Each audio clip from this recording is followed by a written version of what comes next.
Bismillahirrahmanirrahim. Assalamu alaikum dear student. You are watching my channel Nadeem Qadeer. NDNT test के लिए 25 years का collection हम आपको करा रहे थे सेकेंड ईयर फिज़िक्स का. आज हम चैप्टर नंबर 19 एटॉमिक न्यूक्लियस को डिस्कस करेंगे. उसके 25 ईयर्स के एमसीक्यू जो है डिस्कस किए जाएंगे जो एनईटी के पास पेपर में पूछे गए. इसमें एक फार्मूला पूछा गया इन रेडियो एक्टिव डीके. ऐसे तमाम एलिमेंट रेडियो एक्टिव एलिमेंट उन जिनका एटॉमिक नंबर 82 या उससे ग्रेटर होता है उनको रेडियो एक्टिव एलिमेंट कहते हैं.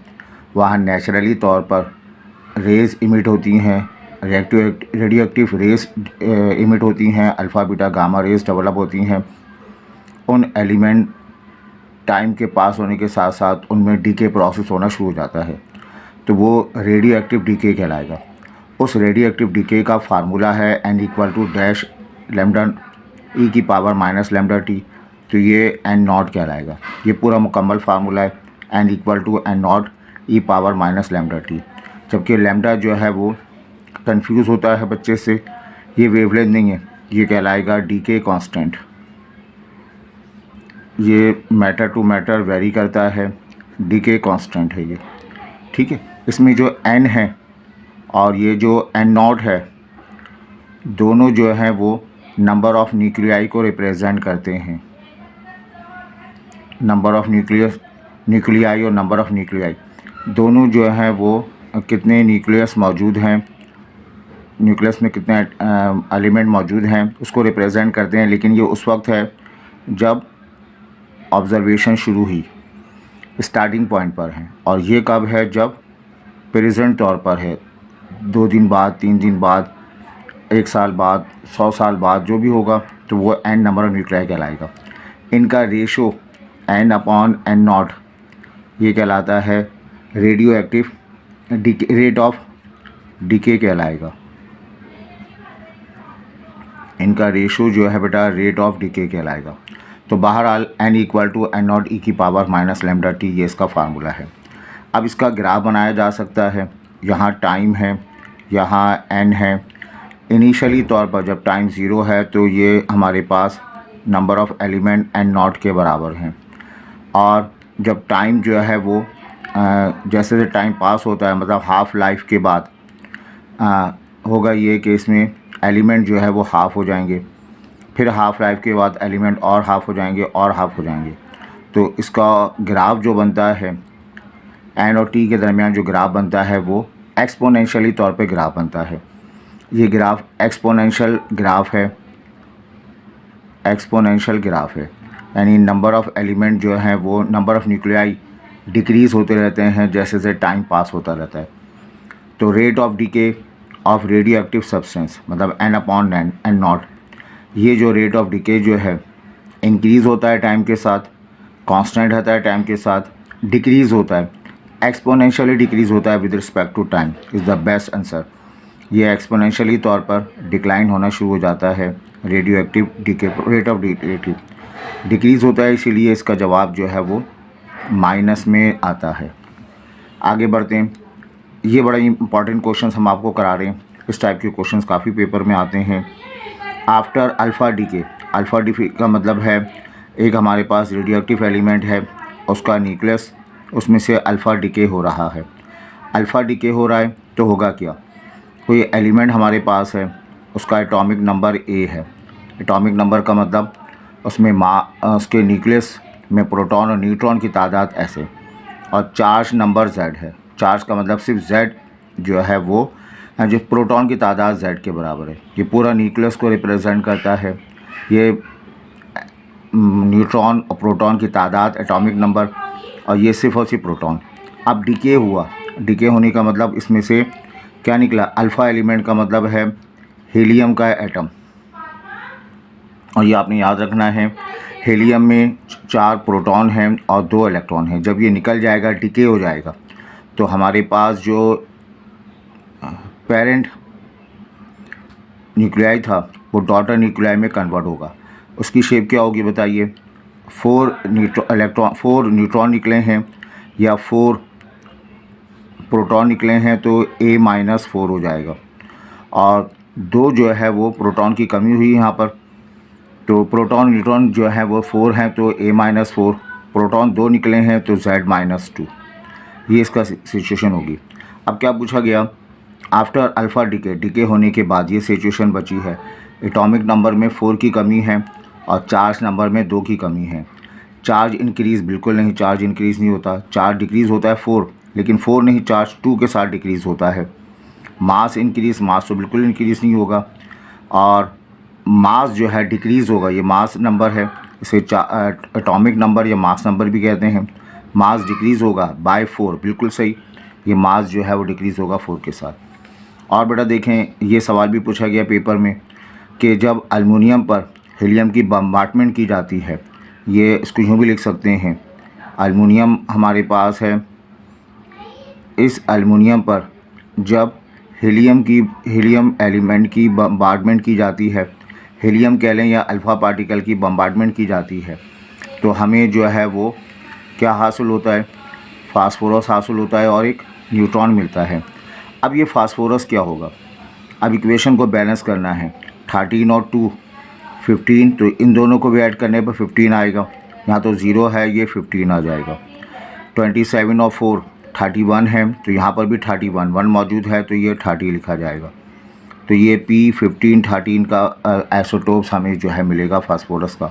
तो जब भी एल्युमिनियम पर हीलियम की बम्बार्डमेंट की जाती है, उसके नतीजे में हमें फास्फोरस और न्यूट्रॉन मिलता है। अब चेक कर लीजिएगा, 27 4 का मतलब 31, तो 30 और 1 31 हो जाएगा, 13 और 2 15 के बराबर हो जाएगा। ये न्यूट्रॉन है, और ये बात आपने याद रखनी है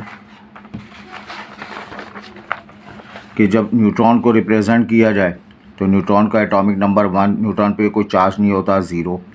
बीटा पर चार्ज होता है निगेटिव, बीटा डिके कहा जाए तो बीटा पर माइनस चार्ज होता है और उसका एटॉमिक नंबर 0 के बराबर होता है। गामा की बात की जाए तो गामा पे ना कोई चार्ज होता है, ना कोई इसका एटॉमिक नंबर होता है। तो ये 3 बातें आपने याद रखनी है, अमूमन पूछी जा सकती हैं। अच्छा बेटा, अब आइए, जब डिके प्रोसेस होगा, रेडियो एक्टिव डिके हो नेचुरली तौर पर या आर्टिफिशियल तौर पर, तो उसमें से रेज डेवलप होती हैं अल्फ़ा बीटा गामा। अब वो एलिमेंट, डिकेड एलिमेंट जो है, रेट ऑफ डिके यानी n/n0, ये डायरेक्टली प्रोपोर्शनल होता है किसके साथ बताइए, n के साथ, लैम्डा के साथ। ये इनिशियली तौर पर जो मौजूद है हमारे पास n0, इसके साथ ये डायरेक्टली प्रोपोर्शनल होता है। रेट ऑफ डिके जो है वो पेरेंट एलिमेंट में नंबर ऑफ़ न्यूक्लियाई जो हैं उस पर डिपेंड करता है, इनिशियल नंबर ऑफ़ न्यूक्लियाई पे डिपेंड करता है। वो अगर बहुत बड़ा है तो उसका मतलब रेट ऑफ डिके भी ज़्यादा होगा, वो अगर न्यूक्लियस छोटा है तो रेट ऑफ डिके भी छोटा मिलेगा। तो इनिशियल तौर पर जो न्यूक्लियस में नंबर ऑफ़ न्यूक्लियाई हैं उस पर डिपेंड करता है। आयनाइजिंग पावर मतलब गैस को, मेटल को पॉजिटिव कर दें, नेगेटिव कर दें, चार्ज कर दें, वो तो आयनाइजिंग पावर। तो सबसे ज़्यादा अल्फ़ा पार्टिकल में आयनाइजिंग पावर होती है, उससे कम बीटा और गामा में तो बिल्कुल नहीं होती तकरीबन। पेनिट्रेटिंग पावर, पेनिट्रेट कर जाना, रेज़ ख़ासकर एक्स रेज़ वगैरह हमारी बॉडी से पेनिट्रेट कर जाती हैं। इसके अलावा जो है वो और बहुत सारी रेज़ हैं जो पेनिट्रेशन रखती है। तो सबसे ज़्यादा गामा जो है, मोर जो है वो गामा में सबसे ज़्यादा पेनिट्रेटिंग पावर होती है।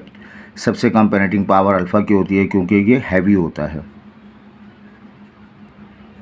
इसमें पेनिट्रेटिंग पावर नहीं होती। गामा रेस में पेनिट्रेटिंग पावर हो रही है। इस पावर को रोकने के लिए हम लेड की वॉल्स इस्तेमाल करते हैं ताकि इन गामा रेस को जो है वो रोका जा सके। आपने नाम सुना होगा ओजोन वगैरह, उसकी लेयर डिटेरिएट हो रही है, तो सूरज से निकलने वाली गामा रेस डायरेक्ट हम तक पहुंच रही हैं, which is very harmful. Deflection, अब इलेक्ट्रिक फील्ड या मैग्नेटिक फील्ड में तीनों रेस जो है डिफ्लेक्टेड होती हैं। Gamma rays no deflection, gamma rays कोई डिफ्लेक्शन प्रोड्यूस नहीं करता।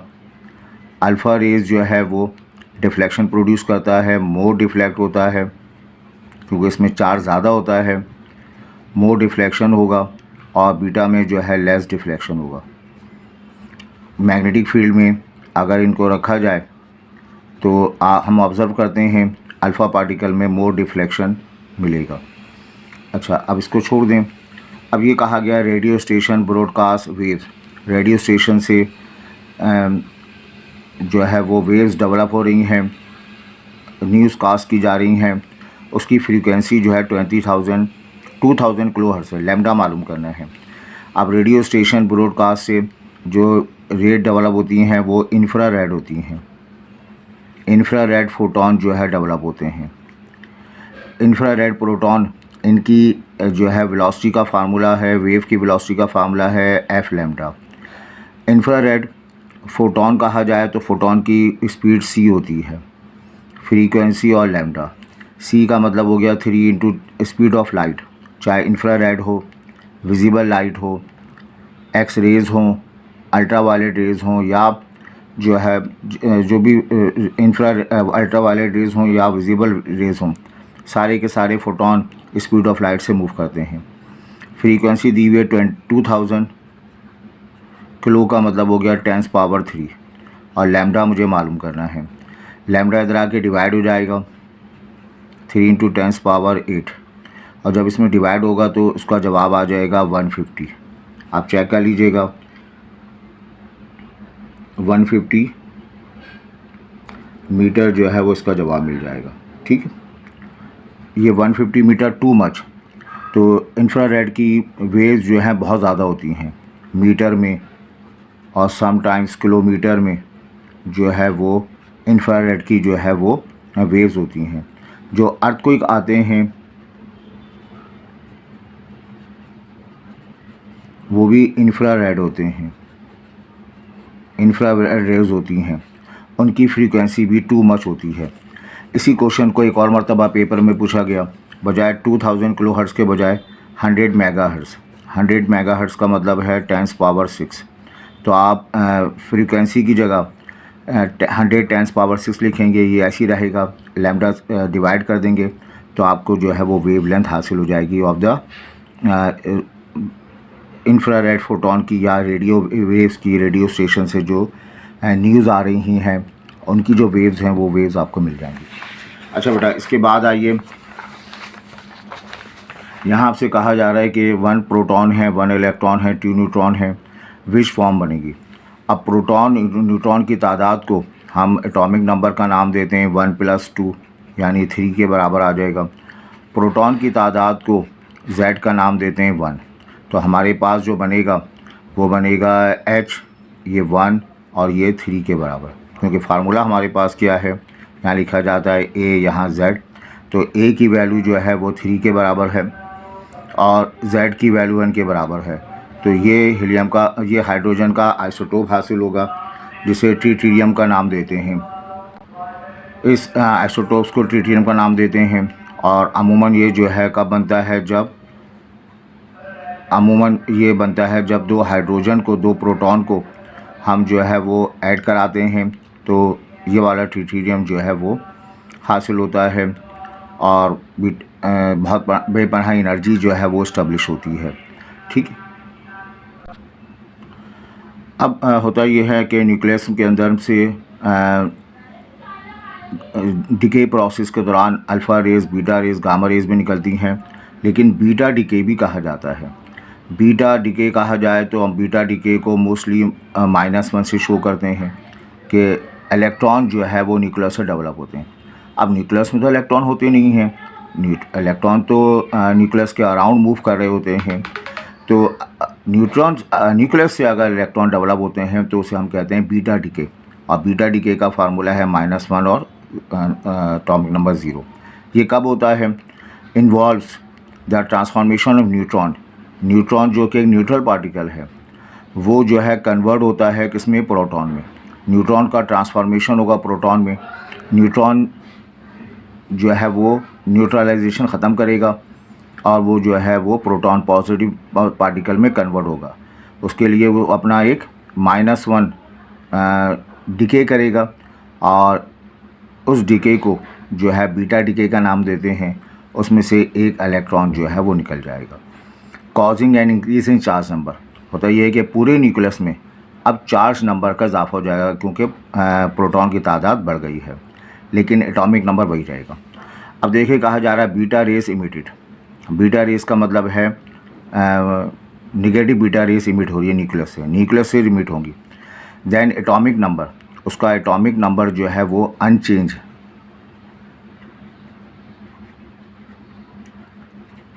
क्योंकि न्यूट्रॉन और प्रोटॉन की तादाद तो वही रहती है। न्यूट्रॉन प्रोटॉन में कन्वर्ट हुआ, न्यूट्रॉन 4 थे, प्रोटॉन 4 थे। अब न्यूट्रॉन कन्वर्ट हो गया 3, प्रोटॉन हो गया 5, तो एटॉमिक नंबर जो है अनचेंज रहेगा, लेकिन चार्ज नंबर जो है वो इंक्रीज़ कर जाएगा। चार्ज नंबर, प्रोटॉन की तादाद है, प्रोटॉन की तादाद बढ़ गई है। तो ये हमारे पास एक रेडियो एक्टिव एलिमेंट है, इसमें बीटा डीके हुआ, मतलब -1 डीके हुआ। तो इसमें चार्ज नंबर तो वही रहेगा, लेकिन एटॉमिक नंबर वही रहेगा, चार्ज नंबर बढ़ जाएगा +1। ये -1 लिखा है तो यहाँ पे +1 हम लिख देंगे। अगर यहाँ +1 लिखा होता तो -1 लिख देंगे, -2 होता तो +2 लिखेंगे। तो वही आसान सा तरीका है, -1 हो तो यहाँ +1 करके ये बीटा डीके कहलाएगा। अब बेटा हाफ लाइफ से मुतालिक हम और क्वेश्चंस करें। पहले ये वाला पार्ट कर लेते हैं। हाफ लाइफ एलिमेंट 3.8 डेज़, एक रेडियो एक्टिव एलिमेंट है, उसमें जितने भी न्यूक्लियस हैं वो आलमोस्ट 4 दिन के बाद आधे हो जाते हैं। हाफ लाइफ का फार्मूला है, ये भी आपने पढ़ा है, 0.672। हाफ लाइफ का फार्मूला 0.693 डिवाइडेड बाय लैम्डा, ये फार्मूला है। क्या मालूम करना है? डीके कांस्टेंट, लैम्डा मालूम करना है। तो ये 3.8.673 ये लैम्डा इधर आ जाएगा, 3.8 डिवाइड हो जाएगा, और डिवाइड होने के बाद आपका जवाब आएगा 0.18। कैलकुलेटर आपको अलाउ है 23, और ये इसका जवाब पर डे होगा, है ना। ये टाइम डेज़ में है, यहाँ नीचे आ जाएगा तो ये पर डे इसका जो है जवाब मिलेगा। तो 0.183 जो है इसका जवाब ऐसा आएगा।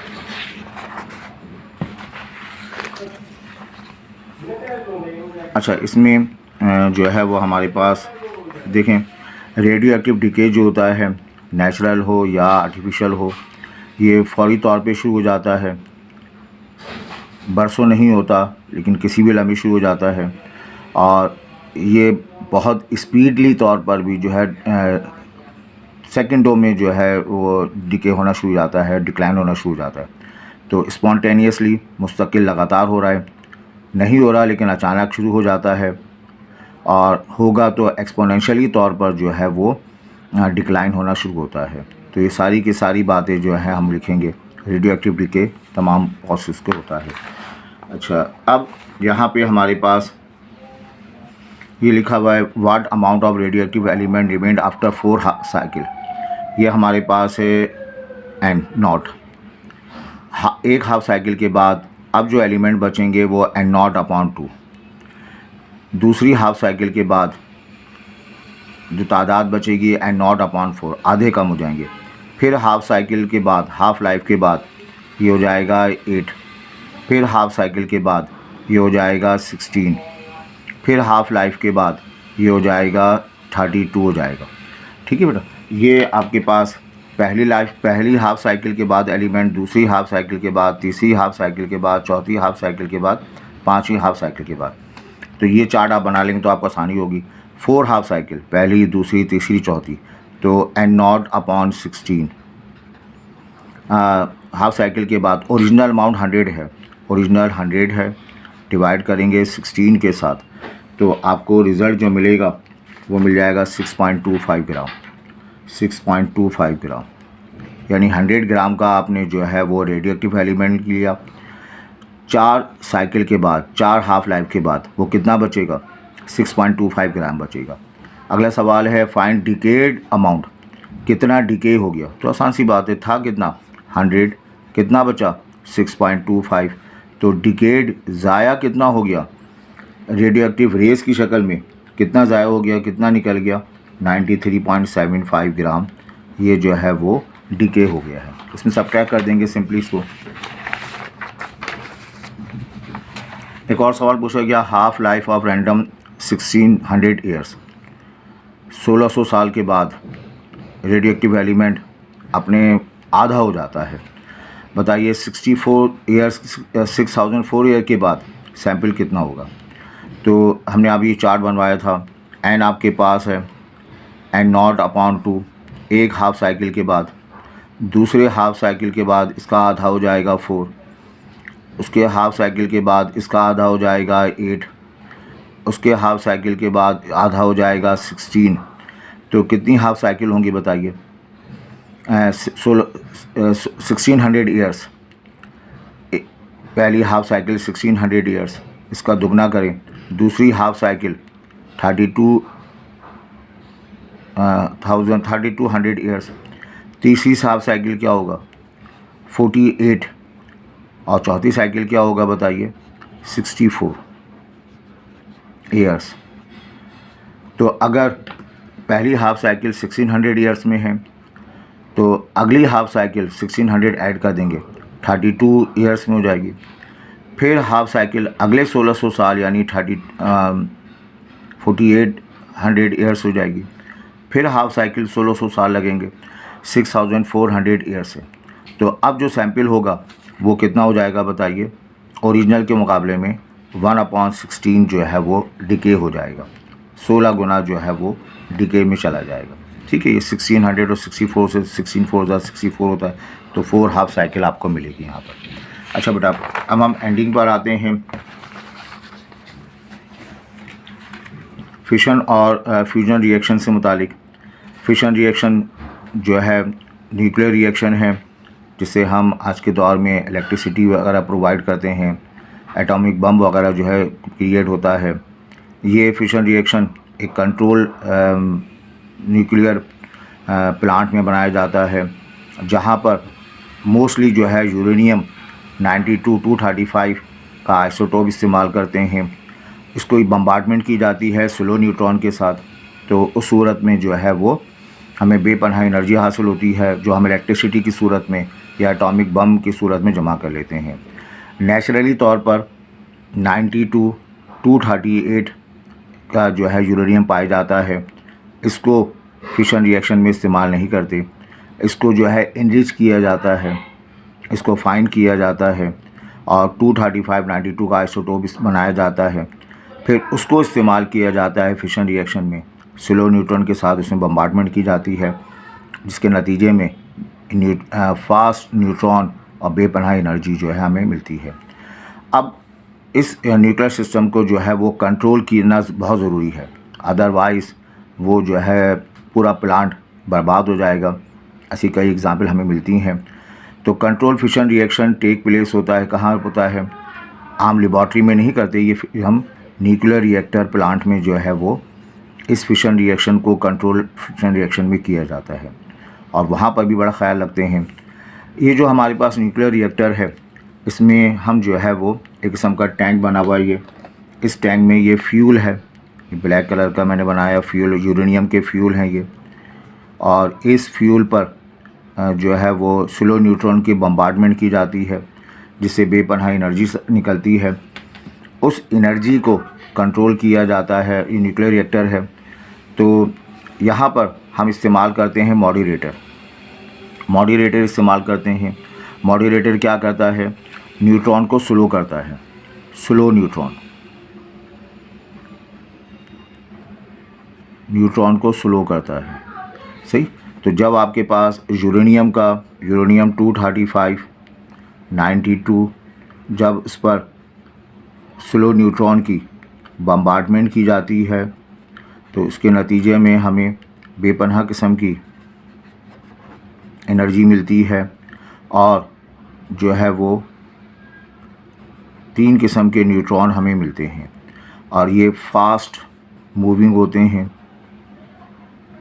इन फास्ट मूविंग में इसको कंट्रोल किया जाता है, इसको स्लो किया जाता है, ताकि ये आगे जाकर फर्दर काम किया जाए। इसको जो ऑब्ज़र्व करने के लिए, इसको स्लो करने के लिए हम क्या इस्तेमाल करते हैं, मॉड्यूलेटर इस्तेमाल करते हैं, ताकि ये आगे और फर्दर जो है वो हमें कंटिन्यूस एनर्जी जो है वो प्रोवाइड करे। ठीक है, तो ये मॉड्यूलेटर इस्तेमाल करते हैं। ये मॉड्यूलेटर ग्रेफाइट होती है, ग्रेफाइट का जो है वो इस तरह टैंक वॉल्स वगैरह इस्तेमाल की जाती हैं। ग्रेफाइट का टैंक बनाया जाता है जिसमें हैवी वाटर को जो है वो रखा जाता है। तो ये दोनों मिलकर जो है क्या करते हैं, इस न्यूट्रॉन को जो है फास्ट मूविंग न्यूट्रॉन को स्लो करने में अंजाम देते हैं, और स्लो करने का प्रोसेस जो है वो मॉड्यूलेटर कहलाता है। ठीक है बेटा। तो which is use as modulator nuclear reactor, तो ग्रेफाइट या हैवी टैंक, जो भी सवाल जवाब आएगा वो आप लिख देंगे। अच्छा, ये जो न्यूट्रॉन फास्ट न्यूट्रॉन हमें मिलते हैं, इन न्यूट्रॉन को ज़ाया कैसे किया जाता है?